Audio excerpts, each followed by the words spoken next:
Hello, G. Rose here, and today we're going to be talking about a paper called Whole Hope with the W in parentheses. So it's a play on whole, H-O-L-E, and whole, W-H-O-L-E.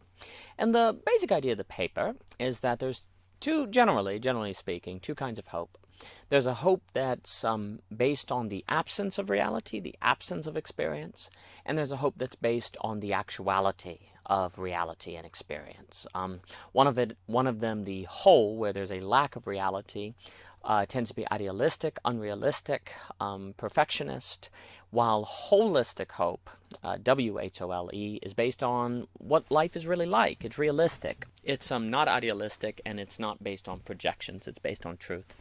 Now, it's not always so easy to tell what truth is, but generally we really should do everything in our power to move away from living a life of wholes, H-O-L-E, to a life that is whole, W-H-O-L-E. And what do I mean by that? If I live on a farm in central Virginia, then it is not a whole in my life, H-O-L-E, whole, of what it's like to live on a farm in central Virginia. I have experiences. I know what it's like. I lived through it. Whereas while I live in central Virginia, the experience of living in New York is in fact a whole, H-O-L-E. It is an absence from my life. I don't know what it's like. And you see, the problem is that, in a way, everything in reality that I do not live or experience has a kind of advantage over what I do live and experience. Because my ideas of what those alternative lives would be like are not infringed upon by reality. And generally speaking, reality entails hard decisions. It entails the daily grind of doing it again. It entails the realities of whatever it consists like. To a person in New York living on a farm in central Virginia would be a whole, H-O-L-E, in which they could project how great it would be not to be surrounded by people, how great it would be to live closer to nature and to do work with their hands and so on. Whereas the person who lives on the farm knows it's a double-edged sword.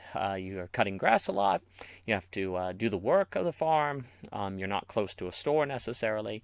It's not all rosy. And although generally we know that no life is all roses, that every life form has difficulties, we can't help, precisely because of the experiential advantage experiences are at that we don't go through. We can't help but project into them, especially when we're sad or down and not feeling very good. We don't tend to be able to stop ourselves, or it seems natural for us to project into wholes, H-O-L-E, better versions of life. And then, you see, here's the problem. We can start to attract ourselves to those projections and perhaps, heading toward that ideal, leave behind a realistic life that we've chosen for something we haven't experienced yet, only to find when we get there it's not what we thought. It's like climbing to the top of the mountain, and when you get up there you just find a bunch of poison ivy. Now, on the flip side, we could also, as we can idolize holes in our life, H-O-L-E, we could also attack them, over-criticize them. We might, maybe I live on a farm in central Virginia and all I ever talk about is how terrible New York is or up north is or different things. And since I've never been, I don't have any reality to conflict with my proclamations about what the north is like. So I can get away with making these proclamations and think that I'm legitimate because I don't have any experience to make me think that I'm not legitimate. And you see, here's the problem, right? Holes can work both as a confirmation bias to make me feel like, to make me not question my way of life. And it can also function to make me project into alternatives so that I escape the realities of life. So really what this gets into is the incredible difficulty of living with the real. And the paper is going to explore ways that we do gymnastics with holes, H-O-L-E, how we can intentionally make ourselves a whole to other people so that they idolize us. We'll avoid, if we're a conservative, maybe we'll avoid liberals so that they can be an H-O-L-E to us, a whole, and we can imagine how terrible they are, or vice versa. Because then if we actually filled that hole of the experience of a liberal with reality and found out they were really friendly and thoughtful, then we would have to revisit our entire ideology. So there are many ways that we play games with holes, to intentionally surround ourselves with holes, H-O-L-E, to support ourselves, to give us a sense of that there are ways to escape the lives that we live. Maybe, after the 5,000th time of doing the dishes at night, we're just looking for a change, kind of to escape the routine. And holes, Hole, gives us a lack of reality into which we can project a life that's free of those routines and those daily grinds. And perhaps many affairs, many midlife crisis, maybe many of these things are due to holes, Hole, or just because and it's really hard because it is impossible as a human being not to have holes in your life, because you can't live every possible life, you can't do every possible job, you can't marry every possible person, and so you will always have to live with holes, Hole,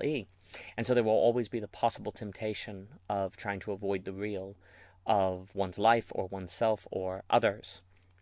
So the question is, how do we live with the real? And what we need to do is to be realistic, to try to move to embracing the real, to embracing the tragedy of life, the trade-offs of life, the incompletions of life, the difficulties of life. And if we were to do that, then it might be possible for us to have whole hope, Whole, a hope that is holistic, an orientation to life that is holistic, because it doesn't try to escape the gaps and the incompletions of difficulties of life. Paradoxically, it is precisely by embracing the incompleteness of life, or difficulties of life, or reality of the real, that we're possible to be holistic, which sounds like giving up because you're accepting the incompleteness of life, but it is precisely in the act of being holistic that we can start to gain strength against the temptation of holes, Hole. To use the language that you're going to see in the book, Reconstructing A is A, is if we embrace the ontological lacks of reality, the inherent incompletion of reality, the lacks, that's when we can be holistic, Whole. And if we don't do that, if we instead have certain idealistic dreams, or try to escape the real, or we let our projections get the best of us, all of those projections, by the way, are forms of vicarious living. If we let ourselves get away with that, we're actually going to struggle more with holes. Hole. So anyway, the paper was also talk about ways we can get into cycles of holes, things that we can do to be more able to discern when we are falling into idealistic and vicarious thinking. And you can find more of the paper at ogrose.com. You can find us on Medium, Facebook, Instagram, Twitter. All follows and likes are really appreciated. And this has been OG Rose, and we really appreciate your time.